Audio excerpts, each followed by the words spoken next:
Hi guys, Bill again. Now, it's been a depressing few weeks in the news, and to be honest, I'm not exactly sure where I would go with most of the stories that I've been reading. You know, me going, what the fuck? It's not going to make for great viewing. So, I was delighted to see this wee video from our friends at BuzzFeed. Now, you know BuzzFeed. I was expecting all the usual feminist twaddle, but instead the ladies came up with some entirely different concerns. It kind of made me laugh. Certainly cheered me up, so maybe it'll do the same for you. Buying underwear is so much easier for guys. Like, bras are so complicated. Yeah. So a garment specifically designed and engineered for your comfort is an imposition now. You could just not wear one. Or you can maybe spare a thought for the way that male underwear is designed. You know, you get two choices. You get tight, you get baggy. No support, one size fits all. There's a reason why so many of us go commando. I feel like boys can buy one shirt and one pair of pants that fit, and then buy multiples of those, and then just wear that same outfit every day until they die. See what I mean? Look, ladies, there is absolutely nothing stopping you doing exactly the same thing. Hell, you've probably got a friend that does exactly what the BuzzFeed girl is talking about. I mean, I know plenty of women who only ever seem to wear leggings and sweatshirts, and some of my female friends dress pretty much the same way I do. You know, in t-shirts and jeans, anytime they get the choice. Now, sure, there are times when you want to smarten up, and most of us have to wear a certain look when you go to work, but having a gazillion outfits is a choice that you make. It's not any kind of requirement from someone else. And at the same time, do you think this girl's even considered the fact that most men don't have the time or the money to follow fashion? I mean, there's a lot of nice things that I'd like to wear, but I've got bills to pay. And I've got a whole bunch of things that I need to do on my day off that don't involve bimbling around the men's aisles in River Island. I can throw on a button up, a nice pair of pants, and he's good to go. And girls are sitting there staring at their closet. Do I want a V-neck? Do I want a scoop neck? Do I want short sleeve, quarter sleeve? Oh, for goodness sake. If there's too much stuff in your wardrobe, it's not men's fault. You put that shite in there. Really annoyed that like guys can literally eat whatever the hell they want and it goes nowhere. Guys are told to eat more, like if you're kind of a slender guy and you want to get more muscle. And then let's say it does go somewhere, it'll just melt off of them. Yeah, because there's no such thing as a fat man, right? Look, ladies, I'm sorry to burst your bubble, but it's fairly simple. There's no such thing as a diet that works. Men don't believe that crap. Yeah. Maybe it's time you let it go as well. If you're a disgusting fat body, move more, eat less. Listen to the men that are in your life. They don't talk about the latest diet or the latest fitness fad. They just go off to the gym, or they put on their running shoes. Waste less time complaining, spend more time on the bike or the rower. Simples. Ability to pee wherever and whenever they want. They get to pee standing up, they get to pee against the wall. I feel like so many times girls are waiting in these long lines and guys walk 10 feet away, face a tree, and just do their thing and it's all done. Well, that was gross. Look, guys don't get to pee standing up. It's how we have to do it. If we squat down, we piss all over the back of our calves. If we do it sitting down on a Western style toilet, we're going to piss all over the back of our thighs. Now, if you're caught short, you can always go behind that tree and take care of business.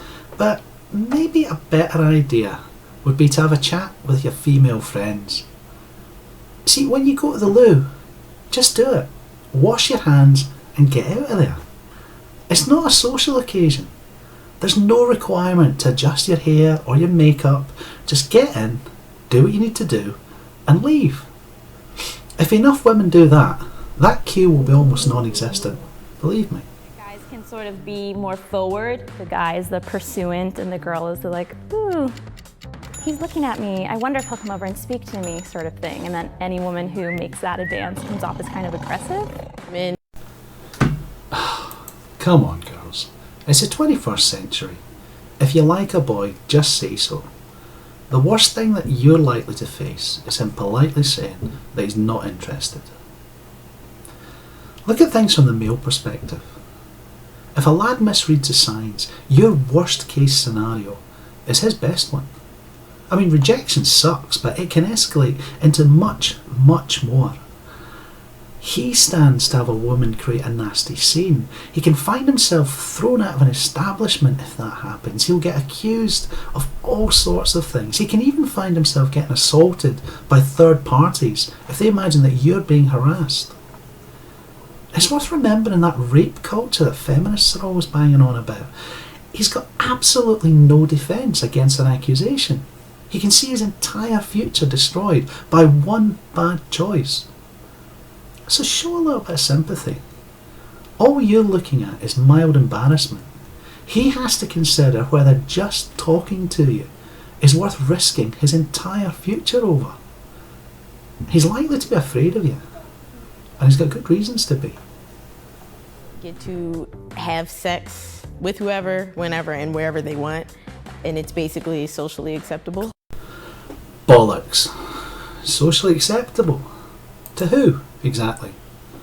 Those he'd been shagging him, maybe, but no one with half a brain wants to be with somebody who sleeps around. They're damaged goods, hen. They're doing it for a reason, and if you've got any sense at all, you don't want to find out what that reason is. Just give him a wide berth. Talk to the guy who's interested in all of you, not just what you keep between your legs. Climaxing during sex is so much easier for guys. Like, it's like when humans were created, it's like men with their sexuality were given a tic-tac-toe game to figure out, and women were given a Rubik's Cube, and it's like, clearly one is harder than the other. Yep, that's pretty annoying for men too, as it happens. Well, at least the hetero ones haven't got sick of your shite yet, at any rate. It'd be really awesome to think about my future and not be like, childbirth, what it will do to my body and my career. Okay, this is the only one that actually annoyed me. It's not the lady talking. I mean, clearly she's got some tough decisions to make and it's playing on her mind. I wish her well in whatever she decides to do about it. But it's the context. She's in a video complaining about what annoys women about men. Well, men don't get the choices that she's agonising over. We have no reproductive rights. But we take the biggest share of reproductive responsibility. We don't even have the right to refuse our consent. Male victims of statutory rape still have to support their rapist's child. And a man can't be raped by a woman. Not legally anyway. Do you know we don't even have to be the biological father? All over the Western world, men are being forced to pay child support to women who've had children by completely different fathers. Some men have even been jailed for failing to keep up with the payments. Career is another choice that we don't really have any choice at all in. A man who takes time off work isn't a homemaker or a house father. He's unemployed. He gets characterised as a deadbeat dad, a failure, a bum, and he's a figure of public shame and mockery. Now, while pregnancy will affect a woman's body, so will the career that most men find themselves in. We live shorter, less healthy lives. We work longer hours, we work further from home, and it's often in unpleasant or even dangerous conditions. A significant proportion of us will literally work ourselves to death. Here in Glasgow, where I stay, male life expectancy is about 72 and a bit years. Retirement age is 68. Now, I'll grant you some live longer and some retire earlier, but most of us will only see 4 or maybe 5 years beyond our last working day. A significant number of us wouldn't even see that. The option to spend just a few of those precious years with our children is just a dream. It's about as likely as a fucking lottery win. Shaving is a choice for a guy. Like, guys can just have like these hairy pits and arms and faces and legs. They can just be a big ball of hair. And nobody judges that. But let me walk around as a hairy ball and see how many guys I'm gonna get. No. Just no. Citation needed. Austin Powers aside, I don't see any hairy sex symbols around. And while getting rid of some of the fluff that's on your body is fairly easy, ladies, can you imagine what it feels like to take a razor to your own throat every day for the rest of your life? I'm happy to change places. Yeah, I've been waxed before. It's no big deal. I feel bad that men can't express themselves emotionally. You can't have a good cry. You can't, lean on your bros for support. Sure we can. We just don't do it around women. I mean, the lack of empathy, the total lack of empathy, is so destroying. Next time you're in a supermarket, pay attention to the mums that you see. Just watch the way they harangue their little boys for the least little sniffle. And watch the way that they pander to, they almost fawn over little princesses, even when they're acting like complete bitches. Having said that, I'd rather take a second opinion and some sound advice from my best friend, rather than just greeting and bubbling all over him, If I want to have a good cry, I'll just turn on Schindler's List. Yeah, it gets a bit smoky around here. Especially when that wee lassie turns up in the red jacket, You can't explore fashion as much as they want to because they're told that's too girly.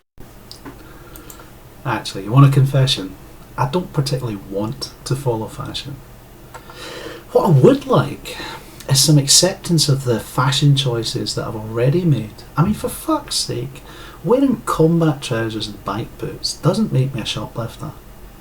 When I go into town, I tend to wear cheap jeans and a collar anytime I'm stepping into a shop. Just to cut down on the chances of some battle axe following me around like a bad smell. Ladies, I think you're obsessed with clothing. Yeah, you really need to spend more time looking at the person who's wearing it. You know what I mean?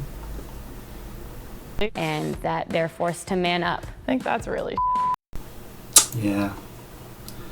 Yeah, it is. Look, big thanks to the ladies who took part in that BuzzFeed vid. I may have taken the piss, but it's nice to see women who aren't obsessing over feminist issues for a change. Some links below. You can follow those if you've got time. Laters, guys.